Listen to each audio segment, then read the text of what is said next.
இன்னைக்கு நம்ம என்ன பார்க்க போறோம்னா resistant band or thera band or thera tube அப்படிங்கிற அந்த பேண்ட் மூலமா எப்படி ஷோல்டரை ஸ்ட்ரென்தனிங் பண்ணலாம் அப்படிங்கிறத பார்க்க போறோம்.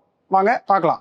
ஷோல்டருக்கான ஸ்ட்ரென்தனிங் எக்ஸசைஸ்ல தெரா பேண்ட் மூலமா செய்கிற ஃபர்ஸ்ட் எக்ஸசைஸ் எப்படி செய்யலாங்கிறத பார்க்கலாம். ஃபர்ஸ்ட் எக்ஸசைஸ், தெரா பேண்டை ஒரு ஜன்னல்ல இந்த மாதிரி கட்டிக்கிட்டு இந்த கையை பிடிச்சிட்டு இந்த கையை வெளிநோக்கி மெதுவாக தள்ளணும், பொறுமையாக கீழே விடணும், ஒரு சின்ன கேப் விட்டுட்டு மறுபடியும் கையை வெளிநோக்கி தள்ளணும்,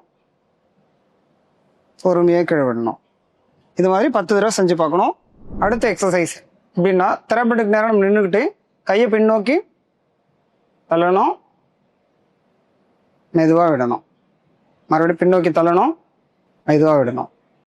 இது மாதிரி 10 தடவை செய்யணும். அடுத்த எக்ஸசைஸ் பார்த்தீங்கன்னா, தெரபெண்டுக்கு ஆப்போசிட் சைடு நின்றுட்டு கையை உள்நோக்கி இழுக்கணும், கையை மெதுவாக உள்ளே விடணும், உள்நோக்கி இழுக்கணும், கையை பொறுமையாக விடணும், உள்நோக்கி நல்லா இழுக்கணும், மெதுவாக விடணும். இது மாதிரி 10 தடவை செய்யணும். ஸோ இந்த எக்ஸசைஸில் பார்த்தீங்கன்னா, கையை வந்து எல் ஷேப்பில் எல்போ மடக்கி வச்சுட்டு கையை வெளிப்பக்கமாக ரொட்டேட் பண்ணணும், உள்ள வைக்கணும், வெளியே நல்லா ரொட்டேட் பண்ணணும், உள்ள கொண்டு வரணும், வெளியே நல்லா ரொட்டேட் பண்ணணும், உள்ள கொண்டு வரணும். இது மாதிரி 10 தடவை செய்யணும்.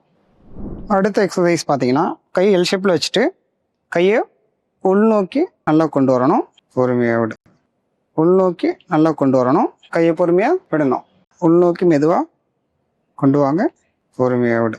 இது மாதிரி 10 தடவை செய்யணும்.